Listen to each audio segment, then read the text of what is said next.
In the vast expanse of Islamic cosmology there exists a being shrouded in mystery and fear, Iblis. Often compared to the Satan of Abrahamic traditions, Iblis is not a fallen angel. He is something far more ancient and enigmatic. He is a Jinn, a being crafted from smokeless fire possessing free will and the capacity for both good and evil. Iblis stands as the primordial adversary, the embodiment of temptation and disobedience. His story, woven through the verses of the Quran and the whispers of tradition, offers a profound exploration of faith, free will, and the consequences of pride. Unlike angels who are bound to obey God's commands, Iblis, as a Jinn, had the power of choice.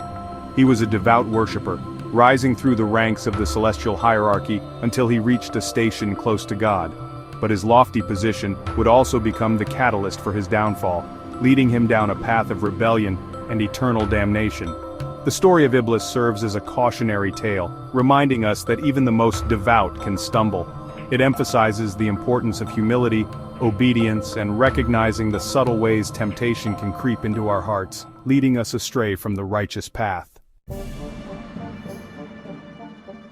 The pivotal moment in Iblis's narrative, the event that sealed his fate, unfolds with the creation of Adam. God, having fashioned Adam from clay, commanded all the angels and jinn to prostrate themselves before this new creation. This prostration was not an act of worship but rather an acknowledgement of Adam's exalted status as God's vicegerent on earth. The angels, bound by their nature, immediately obeyed. Iblis, however, hesitated.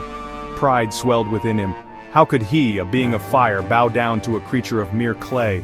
He saw Adam as inferior, unworthy of the honor bestowed upon him. In that moment of defiance, Iblis chose his own judgment over God's command.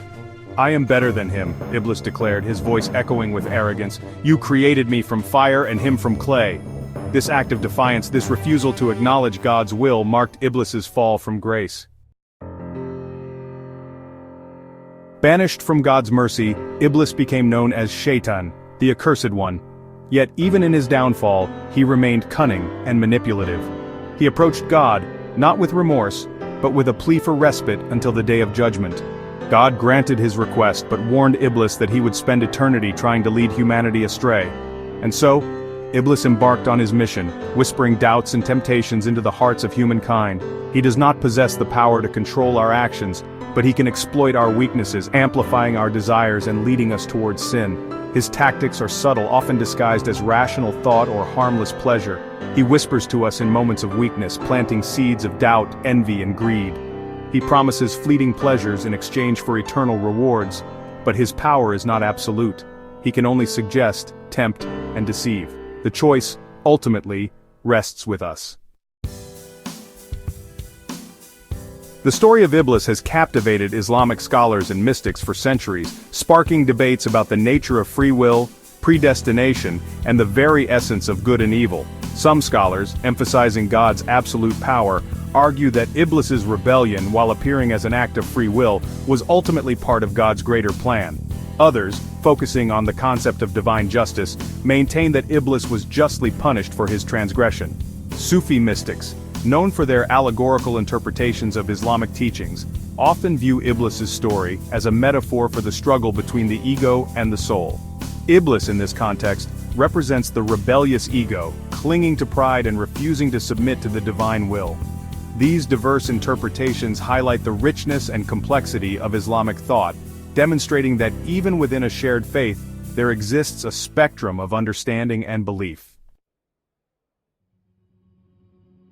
The story of Iblis extends beyond the pages of scripture and scholarly discourse, weaving itself into the fabric of everyday life and popular belief. In Islamic folklore, Jinn, the beings to which Iblis belongs, are often portrayed as mischievous spirits, capable of both benevolent and malevolent acts. Stories abound of Jinn dwelling in ruins, tricking travelers, or even possessing humans. The fear of Iblis's influence manifests in practical ways. Muslims are encouraged to seek refuge in God from Shaitan's whispers, particularly during prayer and moments of vulnerability. The call to prayer, for instance, is believed to ward off evil spirits, creating a sonic shield against their insidious influence. The belief in Iblis also plays a significant role in Islamic eschatology, the branch of theology concerned with the end times. Iblis, as the ultimate deceiver, will continue to tempt humanity until the day of judgment, when God will judge all beings, separating the righteous from the wicked. The story of Iblis, though ancient, holds profound lessons for contemporary life. It serves as a stark reminder of the dangers of pride and the importance of submitting to a higher power. Iblis's refusal to bow before Adam, an act rooted in arrogance and a sense of self-importance, ultimately led to his downfall. His story underscores the significance of obedience, not just as a religious duty, but as a pathway to spiritual growth and inner peace. When we surrender to a power greater than ourselves, whether it be God, a moral code, or a set of guiding principles, we acknowledge our own limitations and open ourselves up to a wisdom beyond our own. Perhaps the most important lesson Iblis's story offers is the reality of temptation and the importance of personal responsibility. We will all encounter temptations throughout our lives, whispers urging us toward the easier, more self-serving path, but we always have a choice. We can choose to listen to those whispers, succumbing to our baser instincts, or we can resist them, holding fast to our values and striving towards righteousness. The story of Iblis, while deeply rooted in Islamic tradition, transcends religious boundaries. It speaks to the universal human experience of grappling with temptation, navigating moral dilemmas, and choosing between right and wrong. It reminds us that the battle between good and evil is not confined to a distant past or a supernatural realm. It is a battle waged within each of us, every single day. The power of Iblis's tale lies in its message of hope. Despite Iblis's relentless whispers, despite the allure of temptation, we are not powerless. We have been endowed with free will, the ability to choose our own path. We can choose to act with kindness, compassion, and integrity, even in the face of adversity. We can choose to resist the whispers of doubt and fear and instead, embrace faith, hope, and love. The story of Iblis is a story that continues to resonate today, reminding us that the choices we make, however small they may seem, have the power to shape our lives and the world around us. Let us choose wisely.